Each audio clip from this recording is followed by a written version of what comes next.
अपने organic farm पर visit पर आए हुए हैं और आज पूरे फार्म की हम विजिट कराएंगे आपको। क्या सेटअप है हमारा, कैसा प्रयास है हमारा, हम जो भी प्रयास कर रहे हैं फार्मिंग में उस प्रयास को बताएंगे। देखिए, ये जो आप देख रहे हैं ये हमारे फार्म का मेन गेट है और इस गेट से हम एंट्रेंस से अंदर जाएंगे। और ये जो मार्ग जो आप देख रहे हैं ये मार्ग हमारा कासगंज अतरौली मार्ग है, इसी से हमारे फार्म के लिए एक रास्ता जाता है। चलिए मैं आपका परिचय कराता हूँ। मेरे जो कज़न हैं इनका नाम है सुषपाल। सुषपाल जरा हाई करो। तो मेरे किसान मित्रों, ये सुषपाल नाम है इनका और आप ये कह सकते हैं कि ये पूरे फार्म की यूएसपी हैं और पूरे फार्म को इन्हीं की निगरानी में, इन्हीं के संरक्षण में यहाँ देखरेख होती है और इनके बारे में मैं आगे आपको परिचय बताऊंगा। चलिए आगे चलते हैं और फार्म की विजिट कराता हूँ।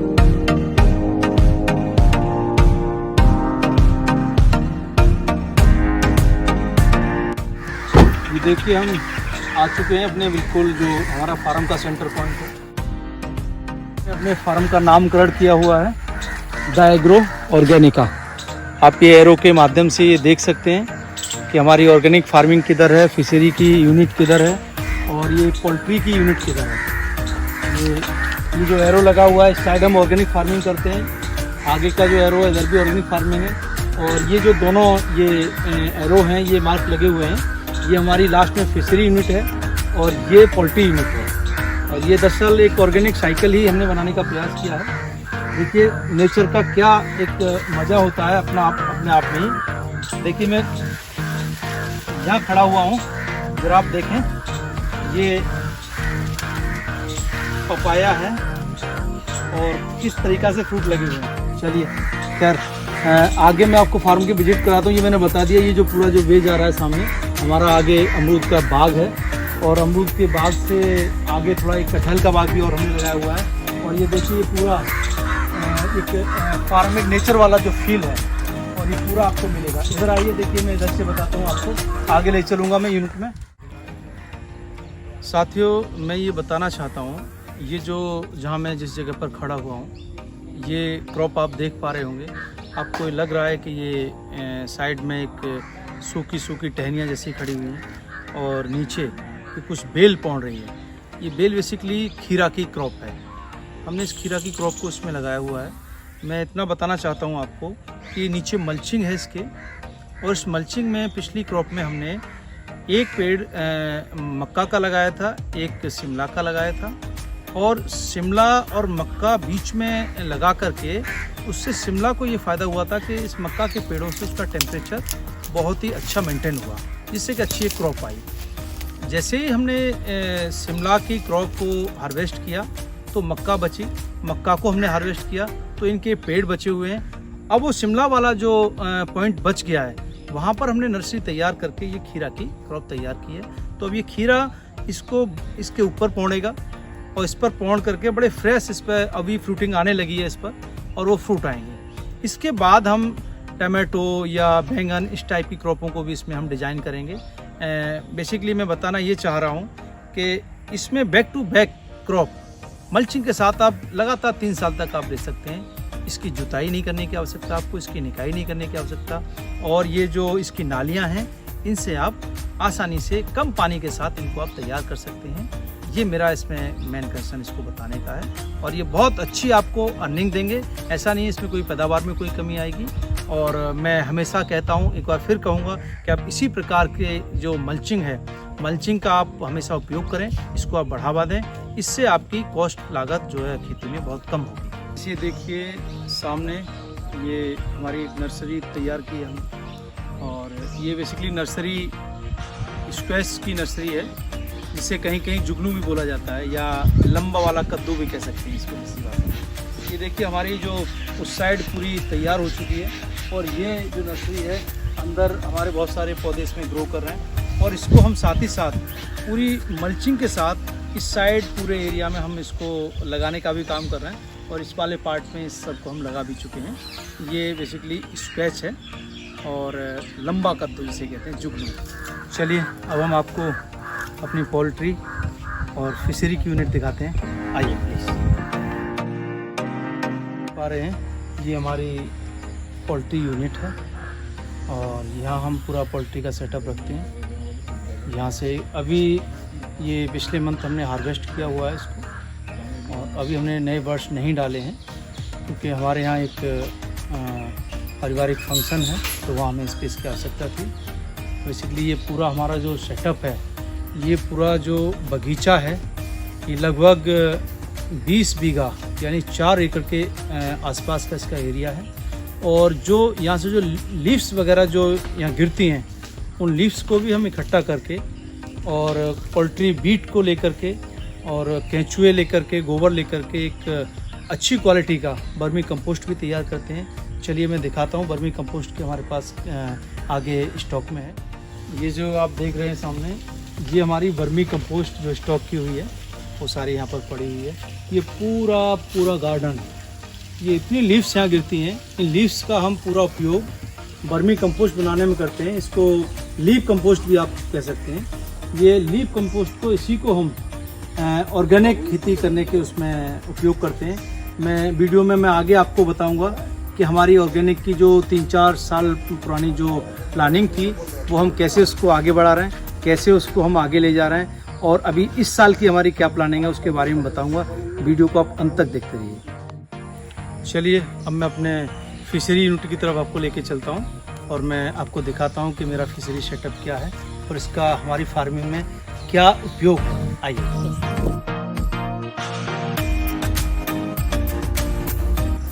आप देख सकते हैं ये मेरा फिशरी यूनिट है और हम अब इसके अंदर चलते हैं। मैं आपको दिखाता हूँ कि हम कैसा प्रयास कर रहे हैं।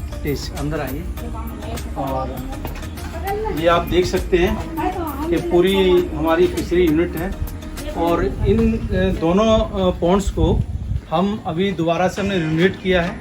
पहले ये छोटे छोटे 4 पॉन्ड थे। अभी पानी के पैरामीटर्स ख़राब होने की वजह से हम इन पॉन्ड्स को हमने 4 से 2 कर दिया है और वही रिनोवेशन का सारा काम ये चल रहा है। हमने यहाँ पर देखिए सिंगी जो फिश है उसका हमने सीड स्टॉक किया हुआ है और ज़रा मैं आपको दिखा दूँ। फीड डालिए इसमें। देखिए अभी पिछले हफ्ते ही इस सीड को हमने स्टॉक किया हुआ है और ये सिंगी फिश है। ये सिंगी फिश जो है, मैं आपको बताना चाहता हूँ कि ये हाई वैल्यू फिश है और टेस्ट में बताते हैं इसको, बहुत ही अच्छी फिश है और हाई वैल्यू फिश होने के कारण इसका रेट बहुत हाई रहता है। हम फीड पर इन फिशेस को रखते हैं और फिशेस क्या है, इसके अंदर अपना जो मल जो निकालती हैं उससे पानी गंदा होता है, वो भी एक तरीके की खाद होती है और उस पूरे पानी को हम इस वाले टैंक के अंदर ले आते हैं और यहाँ से फिर इस पानी को आउटलेट करते हैं और ये पानी जब फसलों में जाता है तो इस पानी की जो गुणवत्ता है वो खाद से युक्त होती है और ये फसलों के लिए बहुत ही बेनिफिशियरी होता है। गाइस, वीडियो एंड होने से पहले मैं आपको एक महत्वपूर्ण बात बता दूं कि हमने 2018 में ये बीड़ा उठाया था कि हम लोगों को शुद्ध और ऑर्गेनिक फूड खिलाएंगे और उसकी शुरुआत हमने 2018 से ही कर दी थी। लेकिन मैं आपको एक बात बताना चाहता हूँ कि उसमें मेरा सहयोग कौन कर रहे हैं और उस चीज़ को मैं कैसे आगे बढ़ा पा रहा हूँ और उसको कहाँ तक मैं उसको ले आया हूँ, वो मैं आपके सामने आज बताता हूँ। ये जैसा कि मैं वीडियो के शुरू में मैंने बताया, मुझे शुरुआत में रोड पर ये मिले थे, मेरे कज़न हैं, उनका नाम सुषपाल है और ये फार्म का एक बहुत ही महत्वपूर्ण कड़ी है और पूरे फार्म में जो भी एक्टिविटीज़ होती है वो इन्हीं की मॉनिटरिंग में होती है। ये जो मेरी दाईं साइड बैठे हुए हैं, इनका नाम बलवीर जी है और ये हमारे पोल्ट्री फार्म के केयर टेकर हैं। ऐसे ही हमारे कई लोगों से मिलकर के हमारी एक टीम बनी हुई है और ये मिलकर इस एक्टिविटीज़ को आगे बढ़ाते हैं। जो ऑर्गेनिक की मैं बात कर रहा था, जब भी आप ऑर्गेनिक फूड की बात करेंगे, अमूमन मार्केट में ये हो रहा है कि लोग जिनके पास कोई बेस या ग्राउंड ही नहीं है वो ऑर्गेनिक प्रोड्यूस बेच रहे हैं। ये बहुत बड़ा एक मिथ है। लोगों के पास जब बेस ही नहीं है तो वो ऑर्गेनिक फूड, ऑर्गेनिक साइकिल बनाएंगे कैसे? यही मेरा सबसे एक सवाल होता है। देखिए, सबसे पहले ऑर्गेनिक फूड तैयार करने के लिए आपको उसके बेस की आवश्यकता है। आपको एक ऑर्गेनिक साइकिल बनाने की आवश्यकता है। मैंने आपको बताया कि हम फिशरी का कैसे यूज़ करते हैं उस पानी का इन फसलों में, पोल्ट्री का हम कैसे यूज़ करते हैं, इसकी बीट को कैसे हम यूटिलाइज़ करते हैं, हम कंपोस्ट बनाने के लिए कैसे ये जो पेड़ों की लीव्स हैं इनका हम यूटिलाइज़ करते हैं और एक अच्छी क्वालिटी की कंपोस्ट बनाते हैं, उसको हम फसलों में लगाते हैं। गाइस, मैं आपको बताना चाहता हूँ कि ऑर्गेनिक खेती करने के लिए आप अगर ऑर्गेनिक खाद देना शुरू कर देते हैं तो वो प्रोडक्ट ऑर्गेनिक नहीं हो जाता है। अमूमन ये खेती इतनी जहरीली हो चुकी है मिट्टी कि इस मिट्टी को आपको फर्टिलाइज़र इसमें देना बंद करना होगा और लगातार 4 साल तक जब इसको फर्टिलाइज़र आप बंद कर देंगे देना, तब ये जो मिट्टी है ये न्यूट्रल हो पाती है। उसके बाद इसमें आप कोई क्रॉप उगाएंगे तो वो ऑर्गेनिक क्रॉप आपकी तैयार होगी। तो आज हमें लगभग 4था साल चल रहा है और हमने पिछले वर्ष से ही ये अपना जो कॉन्सेप्ट था वो हमने शुरू कर दिया था। बेसिकली मैं बताना चाहूँगा कि हमारा कॉन्सेप्ट क्या है। ये शिशुपाल का ही ये प्लान था कि हम लोगों को ऑर्डर पर ऑर्गेनिक फूड खिलाएंगे। वो ऐसे होगा कि पहले हम मोटे अनाजों को शुरू करेंगे।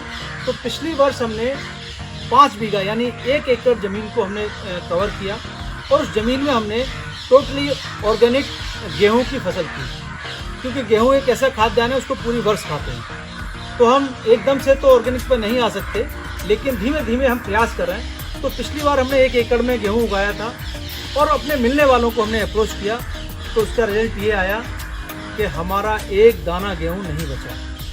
टोटल गेहूँ हमारा जो हुआ था सारा का सारा हमारे जो मिलने वाले जो लोग थे जिनको हमने अप्रोच किया उन्होंने ले लिया। हमें लगा कि ये डिमांड बढ़ रही है तो हमने और अन्य लोगों को अप्रोच किया, उन लोगों ने भी सबको अप्रोच किया। तो इस बार मैं आपको बता दूं, खुशी की बात ये है कि हमारे पास कम से कम 40 कुंतल गेहूं का टारगेट है और हमारे पास 20 ऐसे कस्टमर हैं जिनका अभी से ऑर्डर हमारे पास आ चुका है कि जो आप गेहूं की क्रॉप उगाएंगे। देखिए, हमने गेहूं की क्रॉप के लिए भी एक विशेष क्रॉप को हमने विशेष क्रॉप के लिए चुना है और उसका शिशुपाल जरा उसके बारे में बताएं, कौन सी क्रॉप है वो? ये गेहूँ की एक वैरायटी आती है ये लोकवन के नाम से। वो बहुत खाने में बहुत ही ज़्यादा टेस्टी है रोटी उसकी, और आटा भी उसका सफ़ेद रहता है, रोटी भी उसकी सफ़ेद ही रहती है। फिर से बताइए कौन सी क्रॉप है? एक गेहूँ की लोकवन वैरायटी आती है। लोकवन वैरायटी है। जैसा कि शिशुपाल बता रहे हैं, लोकवन के नाम से एक बहुत ही अच्छी वैरायटी है गेहूं की, जो खाने में बड़ी स्वादिष्ट है। और उसका एक और मैं आपको बता दूं, उसका जो छिलका जो होता है, छिलका बहुत हार्ड होता है। और अमूमन ये कहा जाता है कहावत में कि जो चीज़ें जिन चीज़ों की ऊपरी परत हार्ड होती है और उनके अंदर सॉफ्ट होती है तो वो बड़ी पौष्टिक मानी जाती हैं। उदाहरण के तौर पर जैसे आप अखरोट खाते हैं, बादाम खाते हैं, उनकी परत बहुत हार्ड होती है और अंदर वो बहुत सॉफ्ट होते हैं, उनको बहुत स्वास्थ्यवर्धक माना जाता है। ये तो ऐसी एक कहावत थी, मैंने एक एग्जांपल देकर बताया है। ऐसी एक खासियत इसमें भी है इस गेहूं के अंदर कि इसकी जो ऊपर की जो परत है वो बड़ी हार्ड होती है और बड़ा टेस्टी, और गेहूँ इसकी जो रोटी है बड़ी शानदार बनती है और खाने में बड़ा टेस्टी होता है। इस बार हम 2 एकड़ ज़मीन को कवर कर रहे हैं इसमें, और 2 एकड़ ज़मीन के लिए 20 लोगों के हमारे पास ऑर्डर आ चुके हैं। तो हम इसी कॉन्सेप्ट को हम आगे बढ़ा रहे हैं। आगे आने वाले समय में हम दालों का वो बढ़ाएंगे दायरा, हम गेहूं का दायरा बढ़ाएंगे, हम सरसों का दायरा बढ़ाएंगे और धीमे धीमे हम आपको वेजिटेबल तक इसको हम ले जाएंगे, क्योंकि वेजिटेबल स्टोर करने के लिए भी अभी हमारे पास कोई खास व्यवस्था नहीं है। तो हम जो अनाज हैं, अनाजों से हमने शुरुआत की है। तो अगर ऐसा कोई आप भी अगर अच्छा खाने के इच्छुक हैं तो आप अपने सामने लाइव ऑर्गेनिक फसल हमारे से उगवा सकते हैं, उसको हार्वेस्ट कराकर आप ले जा सकते हैं और बहुत ही वाजिब मार्केट रेटों पर कुछ परसेंटेज कुछ उसका प्रीमियम लेकर के हम आपको उसको आप तक पहुंचाएंगे। ऐसी हमारी प्लानिंग है। गाइस, मेरे वीडियो का ये अंतिम चरण था और मैं बताना चाहता हूँ आपको, अगर मेरी वीडियो आपको अच्छी लगी हो तो मेरे इस चैनल को लाइक, शेयर, सब्सक्राइब अवश्य करें और कैसी वीडियो आप चाहते हैं मुझे कमेंट बॉक्स में लिखकर भेजें।